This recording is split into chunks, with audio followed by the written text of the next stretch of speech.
Senhor, nós nos encontramos com a Tua Palavra nesse momento. Ajuda-nos a entender essa palavra, Pai. Não apenas com o nosso intelecto, não apenas com a nossa mente. Ajuda-nos a compreender essa palavra em nossos corações. De tal forma que essa palavra nos perturbe profundamente. E nos perturbando, nos leve a uma prática de vida que glorifique ao Senhor. Em nome de Jesus. Da glória de Jesus, suplicamos Tua bênção. Amém. Podemos sentar.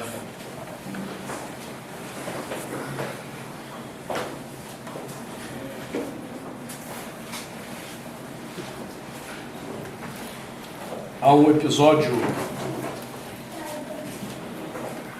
daquela série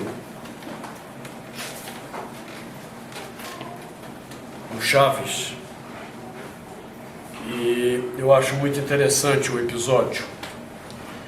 Aquela série do Chaves tem alguns episódios que mexem em algumas feridas sociais muito interessantes. E nessa série, nesse episódio, o Chaves estava morrendo de fome. E aí, o professor Girafales, Dona Florinda, Kiko e mais alguns ficam assustados porque já tinha não sei quantos dias que ele não comia.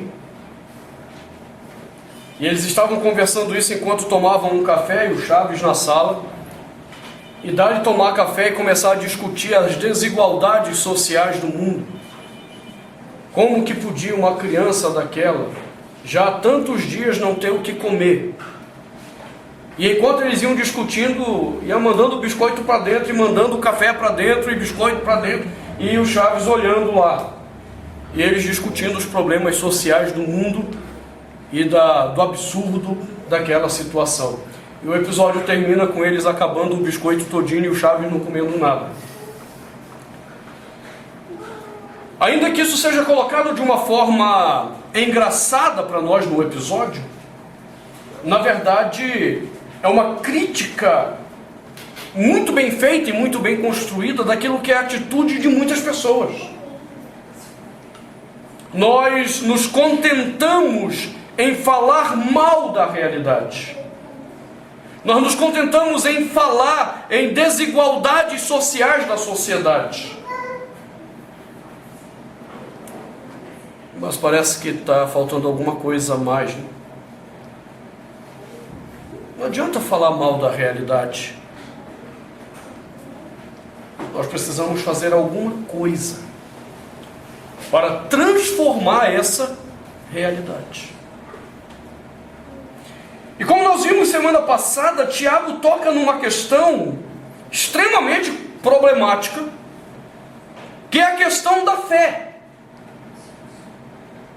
Porque a fé, ela nunca é vista, como nós meditamos semana passada, como algo para dentro de nós. A fé que nós recebemos em Jesus é uma fé para fora de nós. Porque dentro de mim mesmo eu já vivo. Eu já vivo nos meus próprios egoísmos. Eu já vivo dentro de mim mesmo nas minhas próprias ambições. Então, quando eu chego ao conhecimento de Jesus, a experiência da fé com Cristo, o que essa fé faz é tirar-me de dentro de mim mesmo para lançar-me no mundo. Então, Tiago vinha batendo nessa questão. Bateu na questão do relacionamento, que ela tira dos meus egoísmos para se abrir a todos aqueles que estão ao meu redor. Não apenas o rico, mas também o pobre, o mais miserável de todos no meu relacionamento. E apenas comentando, esses dias eu vi uma entrevista da filha do Silvio Santos, da Patrícia Bravanel. E ela estava na Marília Gabriela dando essa entrevista e ela disse algumas coisas que eu achei muito interessantes.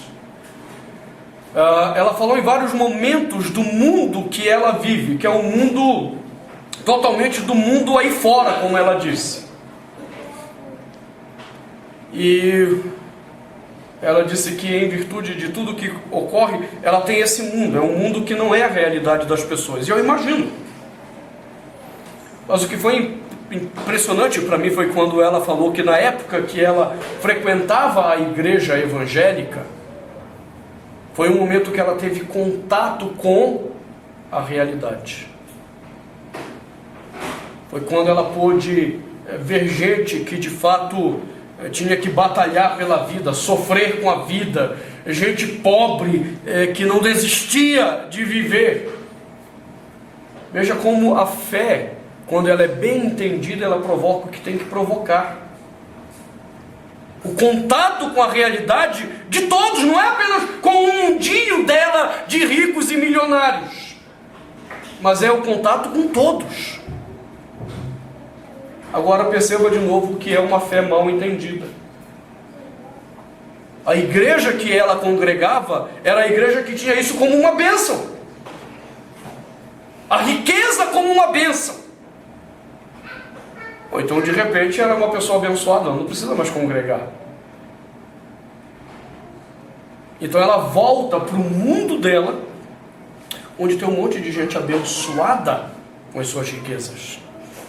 E ela diz na entrevista: eu perdi o contato com essa realidade do mundo.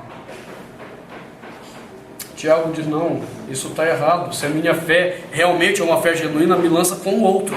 Agora Tiago bateu na questão, e me lança com o outro apenas, não é apenas para andar com ele, mas é para tornar prática essa minha fé.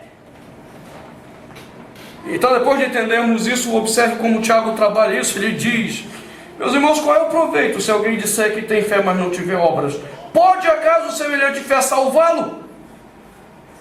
Se um irmão ou uma irmã estiverem carecidos de roupa e necessitados do alimento cotidiano, e qualquer dentre vós lhes disser: ide em paz, aquecei-vos e fartai-vos, sem contudo lhes dar o necessário para o corpo, qual é o proveito disso? Nessa frase, Tiago coloca algumas questões muito interessantes. Primeiro, que a nossa fé pode ser mascarada por uma falsa piedade. Chega lá a pessoa necessitada, e eu olho para ela e digo: ide em paz. Quem foi que disse isso aos discípulos? Jesus Cristo. Depois da sua ressurreição, ele diz: ide em paz. Antes da sua morte, ele disse: deixo-vos a paz. E agora eu tomo as palavras de Cristo fora de contexto para justificar a minha suposta fé. Eu estou vendo o coitado necessitado. O Senhor te abençoe, irmão. E eu acho que eu estou fazendo grande coisa com isso. Ide em paz, irmão.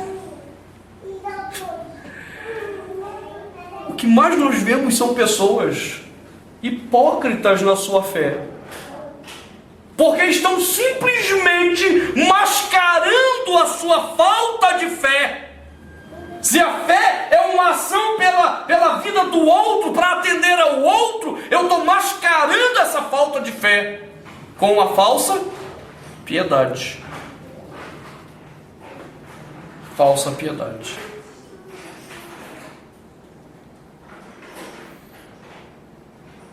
É o que eu mais encontro quando eu estou dando aula na faculdade e coloco para os alunos algumas questões sobre isso. As reações são imediatas. Quando você fala de ajudar alguém que chega para você e te pede uma ajuda financeira, seja o que for, e você dá, aí as reações piedosas são imediatas. Não, pastor, eu não dou não. Porque eu não sei se essa pessoa vai pegar esse dinheiro, vai usar para droga, vai fazer não sei o quê. E aí começa a julgar a pessoa. Há uma semana atrás, 10 dias atrás, eu estava dando aula em Planaltina e fui mencionar essa questão na lei de Deus. Estamos examinando o Antigo Testamento lá. E eu mencionei isso, e uma aluna reagiu imediatamente. Não, pastor, eu não dou dinheiro não, porque vai se drogar mesmo. E eu disse assim, quem te disse que ele vai se drogar? Tu é Deus agora? Então eu dei um exemplo para eles. Uma vez nós estávamos aqui no polo da Ceilândia, da faculdade, fomos para um café da manhã. Terminou deu o intervalo, fomos tomar um café na panificadora. E ali na Ceilândia, no centro, você sabe, tem um monte de criança que dorme ali naquelas lojinhas ali, drogadas. Eles se drogam a noite toda. E nós fomos na panificadora. Quando eu estava saindo, um garoto tinha acabado de levantar com a cara toda chapada ainda da droga. Chegou e disse assim, tio, dá um dinheiro para eu tomar um café? Eu peguei, puxei o dinheiro e dei para o garoto. Dei 5 paus para ele. Aí meu aluno, pastor, por que você fala um negócio desse? Como é que vai se drogar? Eu disse, tu sabe que você vai se drogar? Você tem certeza? Você é Deus, você tem certeza que esse moleque vai pegar dinheiro? Vai usando a droga. Aí nós saímos. À medida que nós íamos andando para o carro, eu tive a curiosidade de olhar para trás. O menino estava entrando na panificadora para ir tomar o café dele. Eu olhei para o infeliz e disse, vem cá, olha onde ele está entrando. Porque ele se droga.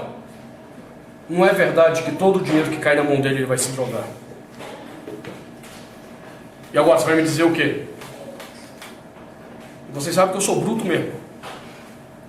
Eu sou bruto nessa questão. Eu quero que a pessoa olhe, que ela passe vergonha olhando o mau juízo que ela fez. Para ver se ela aprende a parar de julgar os outros. Para que ela pare com essa falsa piedade. Não, eu não vou dar porque ele vai se drogar. Você não sabe de nada, rapaz. Você apenas está fazendo um mau juízo de alguém para não ter que colocar a mão no bolso, para não ter que ajudar alguém e ainda passar como um piedoso. Não estou contribuindo para a desgraça da sociedade. Mas também não está contribuindo para nada da melhora da sociedade, né? Nós nos revestimos de falsas piedades em nome da nossa fé.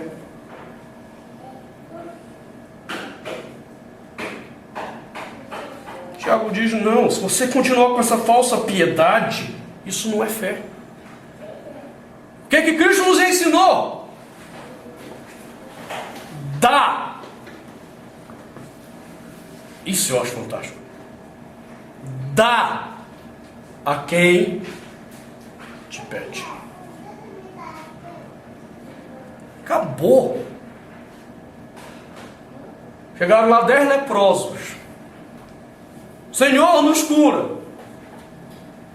Eu não, eu sei que 9 de vocês aí vão ser ingratos, nem vão voltar para mim. Vou curar vocês coisa nenhuma. Foi assim que ele reagiu? Não. Ele não sabia que 9 iam rejeitá-lo, que 9 iam ser ingratos, que 9 não iam dar testemunho do milagre realizado? Sabia. Ele é Deus, ele sabe de todas as coisas. E ele negou o milagre? Ainda que sabendo que esses infelizes iam fazer mau uso do milagre, ele negou o milagre? Não. Curou os 10. Só um voltou com gratidão. Só um voltou com louvor. Se eu puder ajudar centenas de pessoas, mas pelo menos uma, só uma, puder voltar um dia para o Senhor com gratidão por algo que foi feito pela vida dela, já terá valido a pena tudo que eu investi na vida dessa pessoa.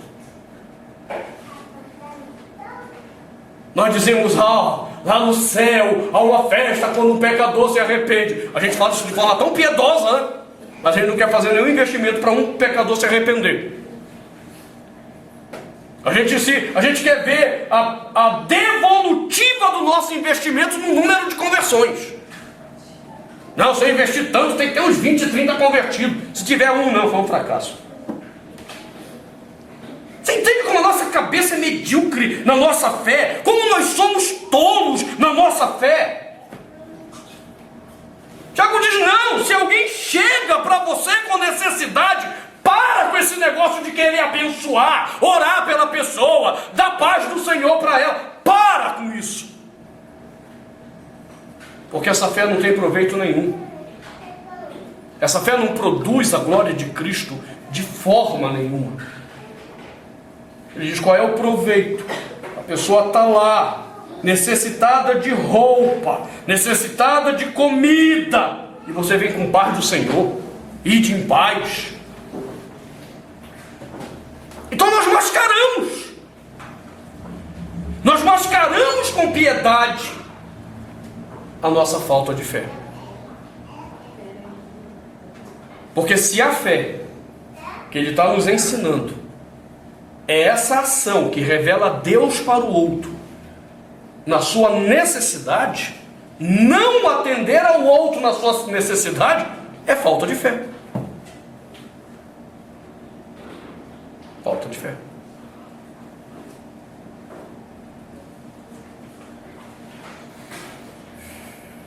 Tinha uma multidão. Passaram um dia ouvindo Jesus. Ih, rapaz, tá tarde, o povo tem que comer. Manda embora. Os discípulos chegaram, Senhor, manda embora. Quem sabe ainda dá tempo deles comerem alguma coisa pelo caminho. O que é que se esperaria? Jesus, ide em paz. Eu sei que a barriga de vocês está roncando, vocês estão com fome, mas vão em paz. Quem sabe vocês vão encontrar alguma coisa para comer por aí. Cristo diz, não, pera, vocês não entenderam a mensagem do Evangelho. O que a gente tem aí? O Senhor tem 5 pães e 2 peixinhos. Ótimo. Nós temos alguma coisa para compartilhar. Nós temos. Mas Senhor, uma multidão, não tem problema. Nós temos algo para compartilhar. E aí ele pega os 5 pães e 2 peixinhos, ora, e aí eles veem um milagre acontecendo. Aquele alimento começa a se multiplicar. E todos saem fartos, barriga cheia. Você nunca vai encontrar Cristo despedindo pessoas na sua necessidade. Se é fome, tem que dar o que comer. Se está carente de roupa, vai vestir. Se está enfermo, vai curar.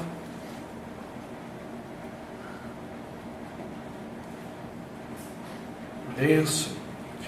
Eu vou dizer para você uma das coisas que me deixa muito em paz na igreja episcopal, ainda que dependendo do caso isso é um perigo, é que a vida da igreja nas suas decisões cabe ao pastor.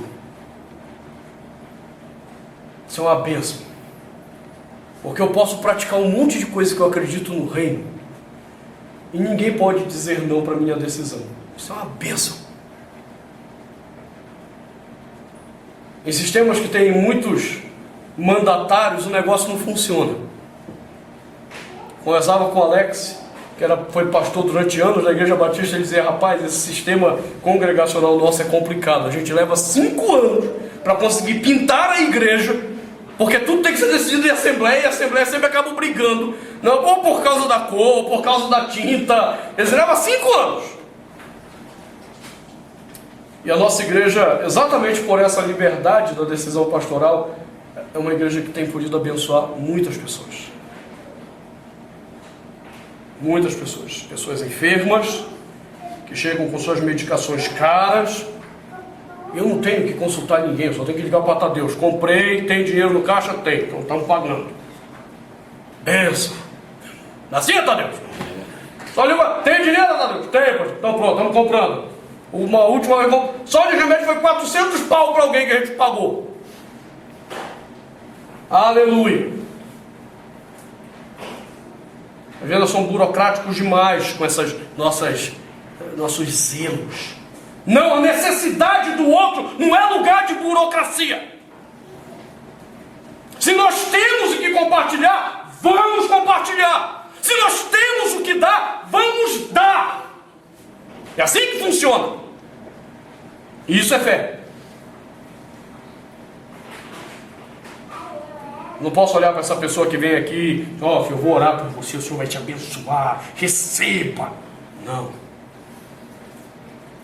Porque talvez ela não tenha nem força para receber a oração, tal é a necessidade dela, tal é a fome, tal é a enfermidade, ela não tem nem força para receber aquela oração. Agora, o que eu faço na administração dessa igreja é o que eu faço com a minha vida.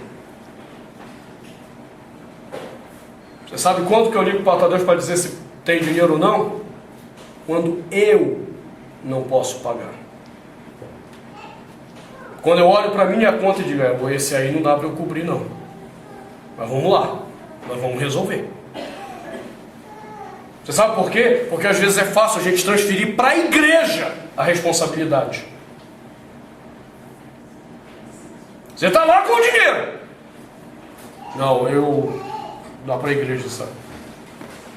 Não, isso é tão hipócrita quanto aqueles que oram. Porque você também não está querendo fazer. Você não está querendo ter um coração aberto para o outro.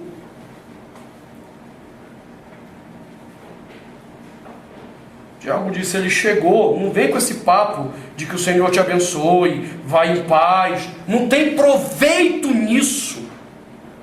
Você entende? Isso é vazio de sentido. Aquilo que não é proveitoso é fútil, é vazio, não vai para lugar nenhum, não conduz para nada. Então talvez você entenda porque o nosso testemunho como evangélicos nesse país está furado. Está furado. E o que eu descubro com o tempo é que não é só o nosso testemunho nesse país. O testemunho evangélico no mundo tem sido furado.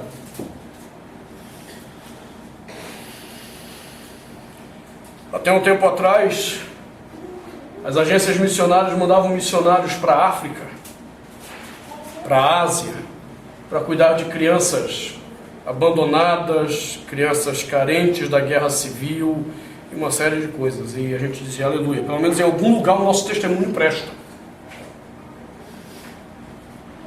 Mas depois da maldita teologia da prosperidade, os novos missionários que estão indo para a África, para a Ásia, são os que vão dizer lá para aquele povo miserável que eles têm que dar $50, $100, quanto eles tiverem, para Deus abençoar.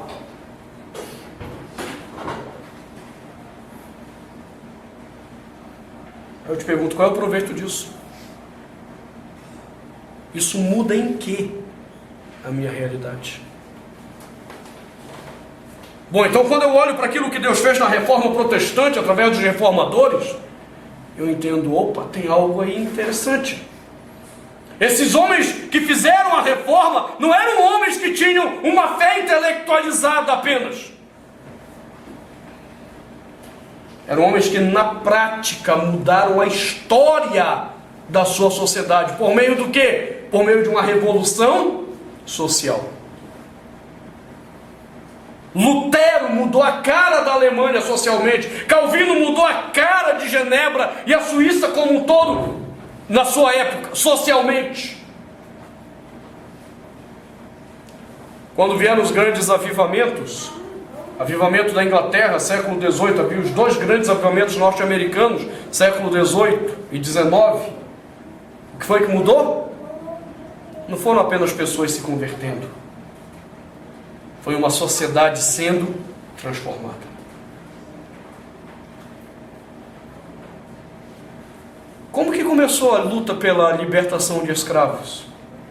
Tem um bando de crente que nem sabe isso. Foi no grande avivamento inglês. Quando o Espírito Santo moveu a Inglaterra através de John Wesley e tantos homens, Deus levantou um homem no avivamento chamado William Wilberforce. E esse homem se tornou a bandeira de Deus para quebrar a escravidão na Inglaterra e aquilo ser levado para o resto do mundo. Você está entendendo o que é fé? Não é ver o coitado apanhando e dizer que o Senhor se compadeça de ti.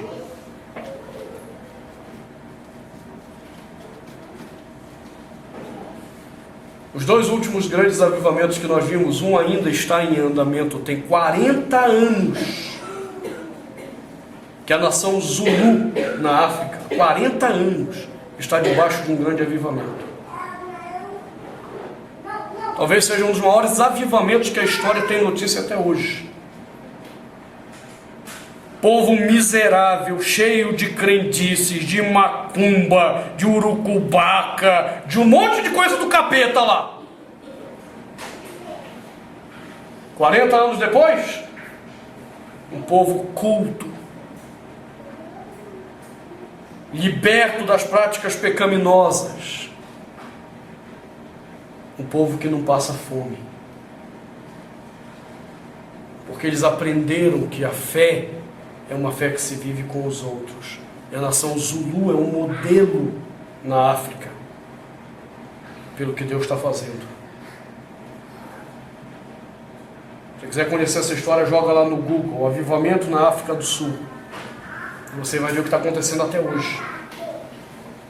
Lembra da Coreia do Sul? Veio a guerra, a Segunda Guerra Mundial, devastou ali o Oriente. Devido ao conflito Coreia do Sul, do Norte, Coreia do Sul também estava na miséria. E Deus mandou um avivamento da Coreia do Sul. A Coreia do Sul é uma potência em educação, em vida social.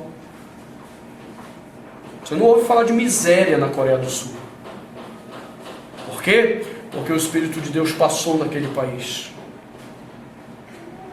E a fé não ficou uma fé do tipo, vai lá, irmão, eu te abençoo, eu oro por você. Não. Não. Até os mais loucos dos avivalistas coreanos, até o mais herege dos avivalistas coreanos, que é o Paul Yong-cho, aquilo é um herege. Eu não sei como é que tem. É falta de conhecimento bíblico. Admirar Paul Yong-cho é falta de conhecimento bíblico. Agora você quer saber o que é interessante? Até o mais herege de todos, que é ele, a igreja dele tem um ministério para a sociedade. Você está entendendo que é um avivamento, que é um mover do Espírito? Ele pega a nossa fé e joga a nossa fé no mundo, para servir ao mundo, e ele pega todos, do mais santo ao mais herege, para abençoar o mundo. Agora o que o Tiago disse é verdadeiro. Opa, agora é fé. Eu não estou olhando apenas o irmão com fome, eu estou dando o que comer. Eu não estou apenas olhando o irmãozinho com frio ali precisando de roupa, eu estou dando o que vestir. Eu não estou vendo o irmão precisando de um remédio e estou orando por ele, ou o que é pior, dizendo para ele, pare de tomar o remédio. É mais cômodo para a igreja, né? É mais cômodo. A pessoa chegou, olha, pastor, estou tendo que tomar esse remédio. Essa semana eu atendi um caso desse. Ela chegou, foi para uma igreja, o remédio estava caro e tal, e ela falou, pastor, olha, você crê? Então receba aí, pare de tomar o remédio. É mais prático. E eu te pergunto, que fé é essa? Uma fé que não exige nada de mim? Uma fé que não exige sacrifício ou comprometimento meu com o outro? Isso é fé? Como eu disse aos irmãos semana passada, essa fé que a gente está vendo é uma fé pagã. A fé pagã é uma fé do homem para consigo mesmo, introjetada nele. A fé bíblica é uma fé que Deus desperta em nós para o mundo. Bom, a questão é, a conclusão de Tiago, versículo 17. Assim também a fé, se não tiver obras por si só, está morta. Se a tua fé não te lança a fazer algo pelo outro, a sua fé é uma fé morta. Você não deveria estar não deveria se sentir orgulhoso de ter orado por tantas pessoas, por ter ministrado bênção na vida. Você não deveria se sentir orgulhoso, não. Você devia sentir a vergonha na cara de ver o outro sofrer e não fazer nada, achar que a sua oração é suficiente. Tiago diz assim: essa sua fé, ela é morta, não serve para nada, nada. E ela só revela uma coisa: você tem que se converter. Lembra como ele começou com a questão? Pode acaso semelhante fé salvá-lo? Uma fé que não se demonstra em obras é morta. E se ela é morta, significa que ela não é a fé que pode me salvar. Ela não pode me salvar. Agora, se Cristo realmente me levou a crer em seu nome, se eu realmente fui redimido pelo sangue do Cordeiro, adivinha onde a minha fé vai desembocar? No meu irmão, no meu semelhante, no meu próximo.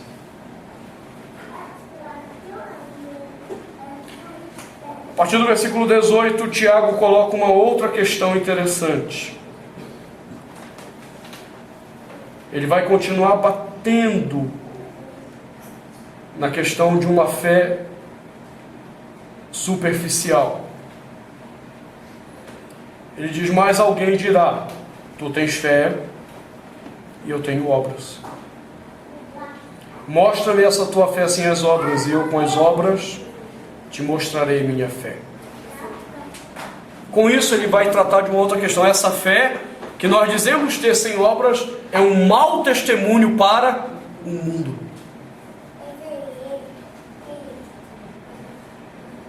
Nós vamos olhar esse mau testemunho para o mundo na próxima semana, com a graça de Deus. De que forma essa nossa suposta fé envergonha o reino, envergonha Cristo e dá mau testemunho daquilo que chamamos de salvação.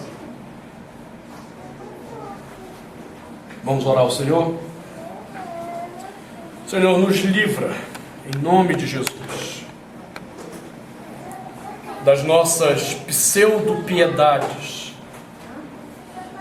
justificativas falsas que inventamos para não exercitarmos a fé no relacionamento com o outro,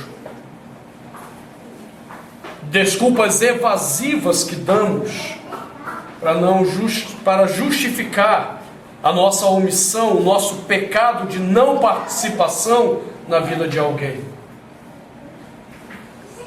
Que o Teu Espírito seja o nosso acusador quando fizermos isso.